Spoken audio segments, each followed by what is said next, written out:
వచ్చిందంటే కొందరు ముట్టుకుంటూ వస్తారు, ఎందుకు కడుపు వస్తున్నాయి, కొందరు తలబట్టుకుని వస్తారు, చేతులు వస్తున్నారు, కొందరు వణుకుంటూ వస్తారు, జ్వరం వచ్చిందని. అయితే ఏదో ఒకటి కారణం లేకుండా దేవుని సన్నిధికి రాదు. అదేవిధంగా ఎల్కానా యొక్క భార్యలో మరి మరి పెద్ద భార్య ఇక్కడ అన్న మరి చాలా వేదంతో బాధతో కూడా వచ్చినట్టు మనం అనేకసార్లు జ్ఞాపకం చేసుకుంటున్నాం. అయితే ఆమె దేవుని సన్నిధికి వచ్చి దుఃఖంతో ప్రార్థన చేస్తూ వచ్చిన విధానం చూస్తున్నాం. అయితే ఇక్కడ మనం చూసినట్టు ఒక మాట జ్ఞాపకం చేసుకున్నాం. 10వ వాక్యంలో ఆమె బహు దుఃఖాంతురాలై వచ్చి యెహోవా సన్నిధిని ప్రార్థన చేయించు బహుగా ఏడుస్తున్నాడు. మరి బహుగా ఏడుస్తూ దేవుడు ప్రార్థన చేసిన విధానం చూస్తున్నాం. ఏమని ప్రార్థించిందట? సైన్యములకు అధిపతి యెహోవా, నీ సేవకురాలైన నాకు నాకు కలిగి ఉన్న శ్రమను చూసి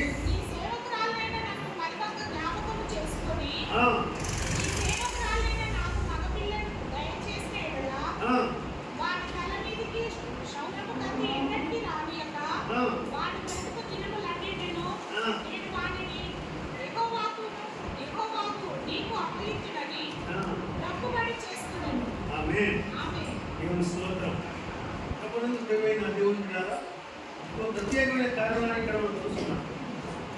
ఆ ఇంటిలో ఇద్దరు భార్య ఉన్నట్టు గమనిస్తున్నాము. అయితే ఎక్కడ లేని వేదన దుఃఖం బాధ కలిగి కారణం ఏంటంటే పెనిన్నాకు అన్నాకు సంతానం లేదు, పెనిన్నాకు సంతానం లేదు. సంతానమైన పెనిన్న అన్నాను అన్నిరము బాధ పెడుతుంది. గుడ్రాలు అని, పిల్లలు లేదామని, పరిపాలన అని ఆ విధంగా బాధ పెట్టినా కొద్దీ ఆమె దుఃఖపడుతూ కూర్చుంటుంది. ఏమని? నేను ఇంటికి మొదలు దాన్ని, నేను పెద్దవార్యను, అసలు సంతానం నాకు ఇవ్వాలి దేవుడు, కానీ నాకంటే వెనకదానికి మరి ఇచ్చి నన్ను ఇబ్బంది పెడుతున్నా ఇలా ఉద్దేశంతో దేవుడి సన్నిధి విధానం చూస్తున్నాం. అక్కడ ఒక ప్రతిజ్ఞ చేస్తున్న విధానం చూస్తున్నాం. దుఃఖం, ఒకవేళ నాకు మగ సంతానం ఇస్తే ఆ సంతానం నీకే సమర్పిస్తానయ్యా అని చెప్పి దేవుడిని స్తుతించి ప్రార్థించి ఆరాధిస్తున్న విధానం చూస్తున్నాం. అవి ఒక ప్రతిజ్ఞ చేస్తున్నది. ఎందుకంటే నాకంటూ కుమారుడు ఇస్తే నీకే, అది నా సంతానం కాదు, నీకే ఇస్తానని చెప్పిన విధానం చూస్తున్నాం. ఎందుకంటే దేవుని సన్నిధిలో ఉంటున్న మనం అనేక సార్లు జ్ఞాపకం చేసుకోవచ్చు. పిల్లలు లేని లెక్క ఇంట్లో చాలా బాధలు ఉన్నాయి. ఎందుకంటే పిల్లలు పుట్టకుంటే సమాజము చిన్న చూపు చూస్తుంది, సంఘము చిన్న చూపు చూస్తుంది, బంధువులు చిన్న చూపు చూస్తారు. అదేవిధంగా ఇంకా నేను చూశాను కొన్ని కుటుంబాల్లో వైశ్య కుటుంబాలు, అంటే బ్రాహ్మణ కుటుంబాలు, బ్రాహ్మణ కుటుంబాల్లో వాళ్ళు దుఃఖంటున్నారు. వాళ్ళు ఏ ఫంక్షన్కు ఏ విధు వినోదాలకు పోతే వాళ్ళు ఇష్టపడరు. అంత చిన్న చూపుగా వాళ్ళు దుఃఖపడుతూ మరి ఉండే సమాజంలో పుట్టి పెరిగిన ఈ యొక్క అన్న భోగా చనిపోయిన విధానం చూస్తున్నాం. విశ్వాస కుటుంబమే అయినా మరి ఏటేటా మందిరానికి పోతుంది కానీ సంతానం లేదు. కానీ అక్కడ ఆమె పొందిన దుఃఖము, పశ్చాత్తాపము, ఆమె యొక్క వేదన, బాధ మరి దేవుడు ఉమ్మరించుకొని ప్రభా, ఇక నీవు తప్ప నాకు ఎవరు లేరు, నీవు ఇస్తేనే తప్ప నేను చెప్తా, లేకుంటే నేను జీవించే విధానం లేని దేవుడు మరి జ్ఞాపకం చేసుకున్న విధానం చూస్తున్నాను. అప్పుడు దేవుడు కరుణించి మరి ఆ యొక్క తల్లికి సంతానం ఇచ్చినట్టుగా మనం చూస్తున్నాం. అతడే సమూయేలు. అనగా మరి నిజంగా దేవుడితో సహవాసము చేయడం కుమారుడు. అందుకే దేవుడికి నమ్మకమైన భక్తులుగా ఎదిగిన ధ్యానిస్తున్నాం. అయితే అవినండి పిల్లలు మరి లేనప్పుడు దేవుడిని స్తుతించిన తల్లిదండ్రులు చాలా తక్కువ. కానీ పిల్లలైన తర్వాత దేవుని స్తుతించే వారు కూడా ఇంకా చాలా తక్కువ. కానీ ఈమె సంతానం లేనప్పుడు దేవుని స్తుతించి ఆలోచించినట్టుగా చూస్తున్నాము. సంతానం కలిగిన తర్వాత ఒక ప్రమాణం చేసి సంతానం సంతానం అంటే ఇస్తే ఆ కుమారుడిని ఇంకే మరి సమర్పిస్తారని చెప్పి వాగ్దానం చేసి జ్ఞాపిస్తున్నాం. ఆ ప్రకారంగానే వాళ్ళు విడిచెదరక తాను స్వీకరించి వాళ్ళు మాన్పించిన తర్వాత శిలోవని మరి మందిరాన్ని తీసుకొని పోయి భక్తుడైన దేవుడైన ఏలికి అప్పగించిన విధానం చూస్తున్నాం. కాబట్టి మాట ఇచ్చి తప్పని స్త్రీ. అందుకే ఈ లేఖన భాగంలో మాట మనము జ్ఞాపకం చేసుకోవచ్చు. పిల్లలు పుట్టక ముందు దేవుడిని ప్రార్థించిన తల్లి ఈ యొక్క అన్న అవునండి.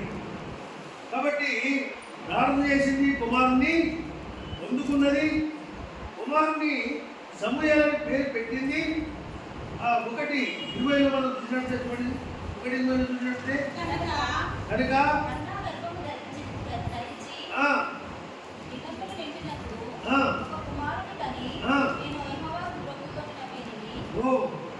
దేవుని స్తోత్రం. కాబట్టి ఎప్పుడైతే ప్రార్థించి దేవుడిని పొందిందో ఆ కుమారుని పొందిందో ఆ కుమారుని దేవుడికి అర్పించడానికి ఆమె ముందుకు వచ్చిన విధానం చూస్తున్నాం. ముందుకు వచ్చిన తర్వాత ఆమె మాట నెరవేర్చింది. సమూయేలును ప్రార్థనా పరునిగా మరి దేవుడికి అప్పగించిన విధానం చూస్తున్నాం. ఎందుకంటే ప్రార్థనా పరులో సమూయేలు దేవుడి చేత మరి గుర్తింపబడే విధానం చూస్తున్నాం. ఎందుకంటే ఒక మాట జ్ఞాపకం చేసుకున్నాం. 15 మొదటి వాక్యాన్ని చూద్దాం. దేవుడు సమూయేలును జ్ఞాపకం చేసుకొని అప్పుడు యెహోవా నాకు ఈలాగు సెలవిచ్చెను,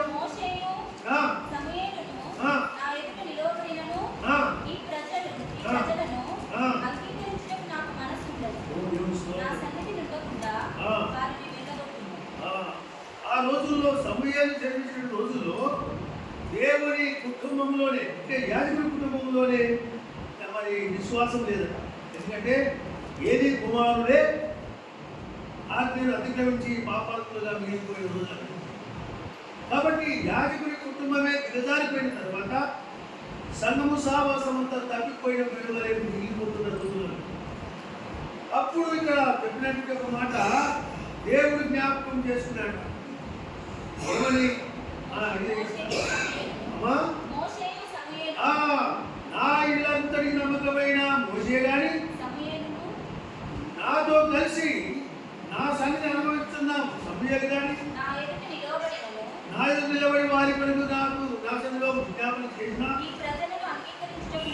పాపాత్ములైన ప్రజలు అంగీకరించే సవాల్ అని దేవుడు ప్రకటన చేసిన.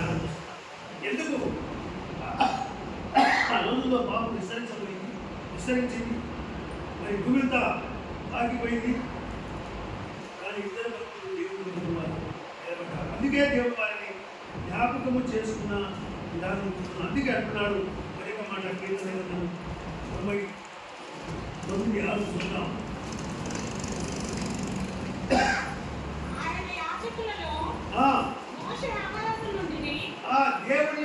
దేవుని ఆరాధించి దేవుని యాజకత్వం చేసే వారిలో ఎవరున్నాడా?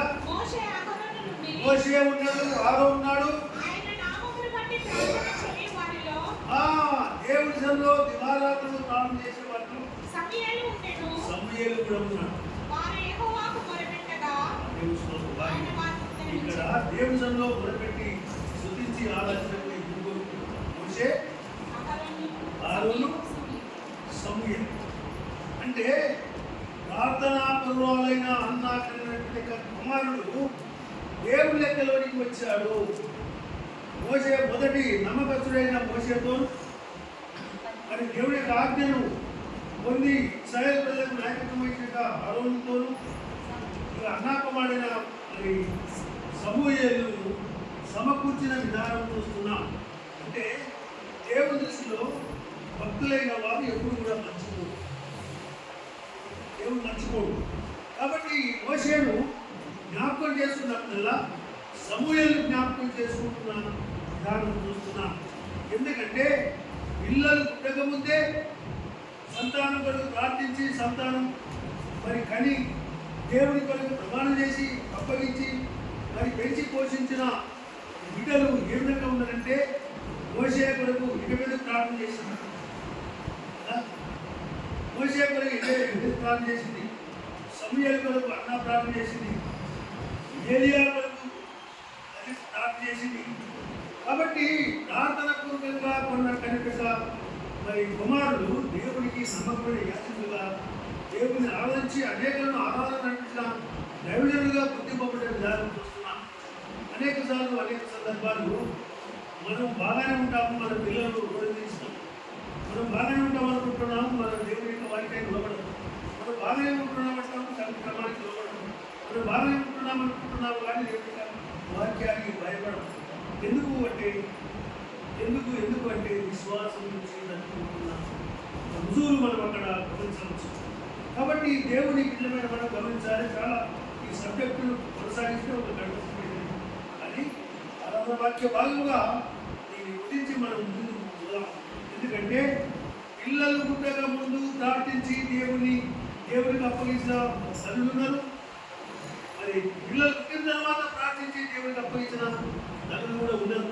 ఎందుకంటే దేవుడు స్తోత్రం, పిల్లలు పుట్టిన తర్వాత ప్రార్థించిన తల్లి ఒక మాట జ్ఞాపకం చేసుకుందాం. మత్తయి సువార్త 20 చూద్దాం. మత్తయి సువార్త 20 చూద్దాం.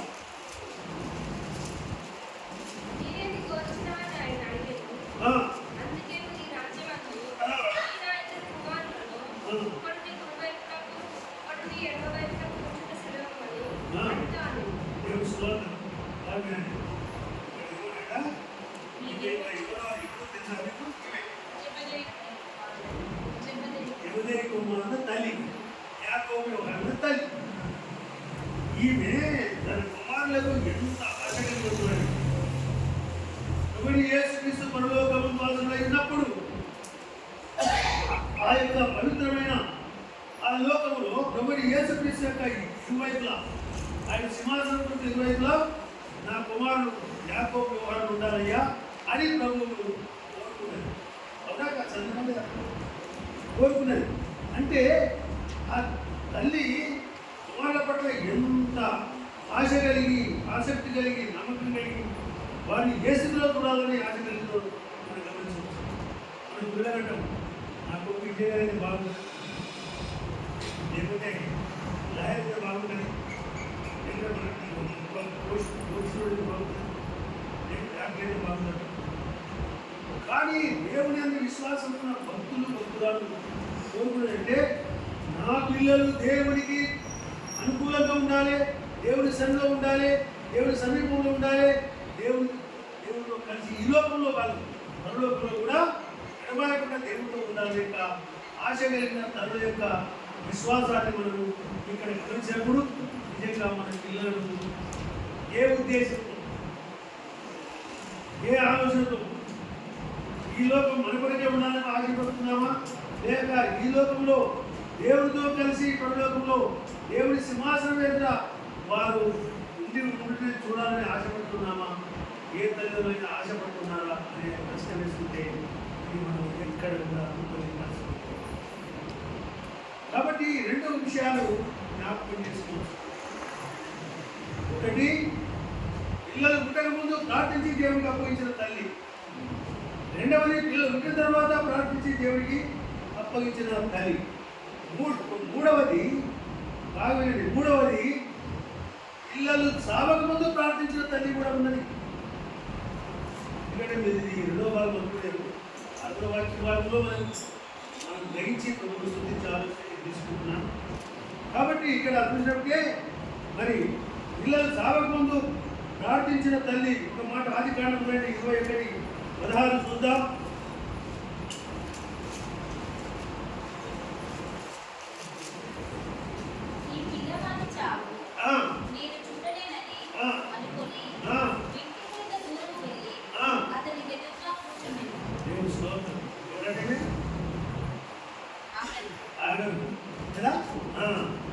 ఎందుకంటే ఇంటి నుంచి బహిష్కరింపబడిన తర్వాత సంచి తీసుకొని కుమారుడు అడ్డిపోయింది, నీళ్ళు అయిపోయింది, తాము గడిపోయి కుమారుడు నేర్చుకున్నాడు. చెట్టు రాత్రి దూరంలో కుమారుడు మొదలుపెట్టి చెట్టు నీ సాగు నేను చూడలేదని చెప్పి ఏడ్చినట్టుగా చూస్తున్నాను. అప్పుడు ఆ తల్లి యొక్క ప్రార్థనని దేవుడే దిగి వచ్చాడు, నీళ్ళ కూడా ఎదుగు నడిపించాడు, ఆ కుమారుని కాపాడినట్టుగా చూస్తున్నాను కదా. కాబట్టి నేను అంటాను, కొందరు తల్లి యొక్క ఆశ ఏంటంటే మరణ సమయంలో ఉన్న సందర్భంలో కూడా తల్లి యొక్క ఆరాటం మనసు ఎక్కుతుంది.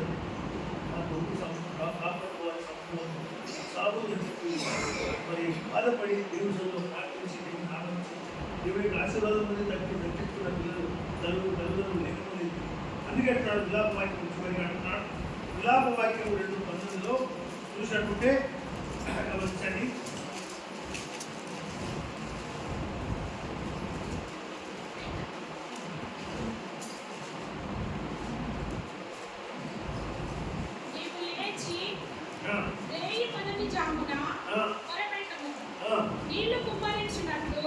కాబట్టి పిల్లల తల్లిదండ్రులమైన మనం సంతానం పొందిన మనం ఏం చేయాలా?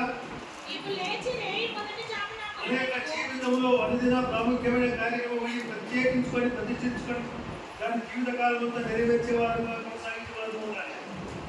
ఎందుకు? మన పిల్లలకు క్షేమం, మన పిల్లలకు ఆశీర్వాదం, మన పిల్లలకు దేవుని యొక్క సహాయం, మన పిల్లలకు దేవుని యొక్క సన్నిధి, మన పిల్లలకు దేవుని యొక్క రాజ్యంలో వస్తారు. యాకోబు యోహాను వరకు తల్లి పరలోకమందు ప్రభువైన యేసుక్రీస్తు యొక్క సింహాసనం ఇరువైపులా నా కుమారుడు యాకోబు యోహాను ఉండాలని ప్రభువుని తెగించి అడిగినట్టుగా చూస్తున్నాను. మనం అడగలేమా?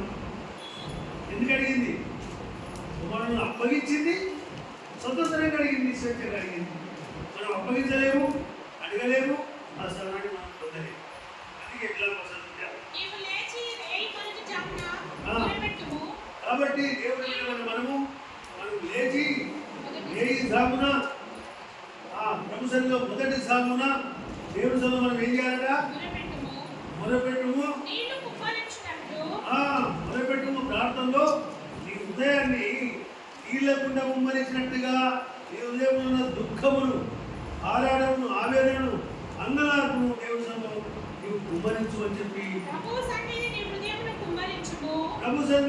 కుమ్మరించుము. నీ పసిపిల్లల ప్రాణము కొరకు నీ చేతులను ఆయన తట్టు ఎత్తుము. నీ పసిపిల్లల ప్రాణం దక్కించుకోవడానికి నీ తండ్రి దేవుడి వైపు నీ చేతులు ఎత్తి నీ యొక్క హృదయాన్ని కుమ్మరించు. హృదయాన్ని ఎట్లంట? నీళ్ళ కుండను కుమ్మరించినట్టుగా హృదయంలో ఉన్న నీ యొక్క ఆశక్తి దుఃఖాన్ని కుమ్మరించి దేవుడి యొక్క సహాయం పొందుకోమని అని చెప్పి నేను ధ్యానిస్తున్నాను. ప్రభునందు ప్రియమైన దేవుడి బిడ్డలమైన మనం గమనించాలి. ఎందుకంటే ఇక్కడ పిల్లలు పుట్టక ముందు దేవుడి కొరకు ప్రార్థించి దేవుడిని స్తుతించి ఆలోచించి పిల్లలు పొందిన అన్నాను మనం చూస్తున్నాము. మరి పిల్లలు అన్న తర్వాత మరి ప్రార్థించి దేవుడికి అప్పగించిన తల్లులను మనం చూస్తున్నాము. మరి పిల్లలు లేనప్పుడు దేవుడి సహాయం కొరకు మరి దేవుడి యొక్క సన్నిధి చూస్తున్నాము. అదేవిధంగా మరి ఉదయకాల సమయం అంటే రేపు పొందుతామంటే అది ఉదయకాలం. నేను చాలా కాలం జ్ఞాపకం చేసుకుంటున్నాను. మన చిన్న సంఘంలో ఉదయకాల ప్రార్థన ప్రార్థించాలి. రేపు పొందుతామంటే 4 గంటలకి కదా. ఈ మధ్యన 4:40 మొదలుపెట్టాం. 3:40 మొదలుపెట్టాం. అయినా దేవుడు స్తోత్రం. నేను కూడా నాకు ఎందుకు గుర్రె లేచి ప్రార్థన చేసుకొని ఇక మనం ఏదైనా సిగ్నల్ ఇస్తాం, ఏకీవించాలని పెట్టాడు. అడుగుడం మాత్రం 9 గంటలు పెట్టాలి. మిగతా తర్వాత ప్రార్థన చేసుకుంటూ 9 గంటలు. ఎందుకంటే జీవన మాత్రం ఉండే నువ్వు తొందరగా పడుకోవాలి. కాబట్టి ఈ ఉదయకాల ప్రార్థన ప్రారంభించిన నుంచి మొదట ఆరంభ శూరత్వంలాగా మొదట 5-6 పద్ధతి ప్రారంభించారు. ఎందుకు? మనకు ఆశ లేకనా, ఆరాటం లేకనా, పోరాటం చేయలేకనా, ప్రభు సన్నిధిలో మనం ఇవ్వలేకనా, ప్రభు యొక్క ఆశీర్వాదం పొందలేకనా, ప్రభు సన్నిధిలో ఉన్న ప్రతి ఆశీర్వాదాన్ని పొందులకే ప్రభు మనకు పిలిపించాడు. ఎందుకంటే ప్రయాసమైన భాగం కోసం కూర్చున్న సంవత్సరం విశ్రాంతి చెప్పి ఆయన పిలుపునిచ్చి ఆ విశ్రాంతి సమాధానం సంతోషించక ఆయన ఆహ్వానించినప్పుడు ఆ స్వరాన్ని మనం వింటున్నామా, మర్చిపోతున్నామా, విడిచిపెడుతున్నామా జ్ఞాపకం చేసుకోవాలి. కాబట్టి దేవుని బిడ్డలమైన మనము దేవుణ్ణి ఆరాధించే విషయంలో, ఆరాధించే ప్రభు సన్నిధిలో ఉన్న ప్రతి ఆశీర్వాదం మనము పొందుకునే విషయంలో ఏమాత్రం కూడా మనము వెనుకాడవు. అందుకే రేయి మొదటి జామున దేవుని సన్నిధిలో నీ హృదయాన్ని నీళ్లను కుమ్మరించినట్టుగా దేవుని సన్నిధిలో నీవు కుమ్మరించి దేవుని యొక్క ఆత్మలో ఉన్న ఆలోచన విధానాన్ని, దేవుని యొక్క మనసును నీవు చూడబడి దేవుని యొక్క చేతిలో ఉన్న ప్రతి మేలు నీవు పొందుకోవడానికి యోగ్యుడుగా దేవుని సన్నిధిలో నీవు ఉండాలి. ఎందుకంటే ఒక మాట చెప్పాలి, మనమంతా వ్యవసాయదారులు కదా, లేస్తేనే పరిగెత్తాం, దుడి కాడికో పోపో, బండి కాడికో, పొలం కాడికో, గల్మ కాడికో, గట్టి కాడికో. ఇక లేచినామంటే 10 మంది పెట్టమంటే కొద్ది దాకా మనకి ఓసారి 2 గంటలకు తినమంటే 3 గంటల వరకు కూడా తినాం పరివారం బట్టి. కానీ ఉదయకాలం అది ప్రశాంతమైన వాతావరణం, దేవునితో కలిసి దేవుని కలుసుకొని సంభాషించే సమయం, దేవుని కలుసుకొని దేవునిలో మన ప్రార్థన విజ్ఞాపన వినిపించే సమయం, దేవుని చేతిలో ఉన్న ప్రతి ఆశీర్వాదం పొందకు చక్కటి అవకాశం. కాబట్టి ఉదయకాల ప్రార్థన చాలా ముఖ్యమని నేను చెప్తూ వస్తున్నాను. కాబట్టి ప్రతి ఒక్కరు కూడా కనీసం ఒక 10 మంది 15 మంది వచ్చేవరకు మనిషి 5 నిమిషాలు చేద్దాం, 2 నిమిషాలు చేద్దాం ప్రార్థన. దేవుడికి ఇచ్చిన సమయాన్ని వాడుకోవాలి. కాబట్టి ఉదయకాల ప్రార్థన చాలా ప్రాముఖ్యం. మనమందరం నేర్చుకుందాం, సహకరిద్దాం, సాగిపోదాం. కాబట్టి ఇక్కడ 3 విషయాలు. సంతానం లేనప్పుడు దేవునికి సమర్పించుకున్న విషయాలు, సంతానం పొందిన తర్వాత దేవునికి సమర్పించుకున్న తల్లి, మరి సాగు తయారైనప్పుడు కూడా దేవునికి అప్పగించిన తల్లిని ఇక్కడ చూస్తున్నాం. మనకు ఆ ఉదయం మనసు, ఆ ఆత్మ కలిగి దేవుణ్ణి ఆరాధిద్దాం. ఎందుకంటే మనకు మాదిరిగా ఉన్న అన్నాను, మనకు మాదిరిగా ఉంటే ఈ యొక్క తల్లిద్దరిని జ్ఞాపకం చేసుకొని 3వ తల్లి తన కుమారుల కొరకు ఎంతగా ప్రయాసపడదో మనం దేవుని జ్ఞాపకం చేసుకొని అటువంటి ఆశ, ఆసక్తి, విశ్వాస, పోరాటం, సమర్పణ ఉదయం మరి మనం కలిగి ప్రభువును ఆత్మతో సత్యంతో స్తుతిస్తాం. ఎందుకంటే దేవుడు ఆత్మ కనుక ఆయన ఆరాధించేవారు ఆత్మతో సత్యంతో ఆరాధించే లేఖన భాగం బోధిస్తుంది కనుక ఆయన విధమైన మనం ఆత్మతో సత్యమైన యేసుక్రీస్తును స్తుతించి ఆరాధించి మనం సమర్పించుకొని దేవుని చేతిలో ఉన్న ప్రతి ఆశీర్వాదాన్ని పొందడం. ఆయన కొన్నిసార్లు మన యొక్క తత్వాలు బట్టి పిడికి బిగిరవటం, అవసరం వచ్చినప్పుడే వస్తారు, అక్కడినప్పుడే కడుగుతామని. అటువంటి సమయంలో కూడా మన యొక్క హృదయాన్ని గురించి ఆ పిడికి తనలో దాన్ని నుంచి మనకు అందించే విధంగా మన యొక్క శరీరాలను సమర్పించుకొని ప్రభు చేత మనం అంగీకరించబడే వరకు ఉన్నప్పుడు దేవుడు ఈ యొక్క లేఖన భాగం మన యొక్క ఉదయంలో స్థిరపరిచి మన ఉదయం ఆరాధించే ఉదయం, సమర్పించే ఉదయం, స్తుతించే ఉదయం, ప్రార్థించే ఉదయం, ప్రభు గారు ప్రత్యేక ఉదయం మనకు అనుగ్రహించి పోషించి నడిపించినట్లుగా మనం నమ్మిన మన ప్రభువును ఆత్మతో సత్యంతో స్తుతించి ఆరాధించి పూజిద్దాం. దేవుడి వాక్య భాగమైన కార్యక్రమకై దీవించుగాక. ఆమేన్. మొదట సందేశం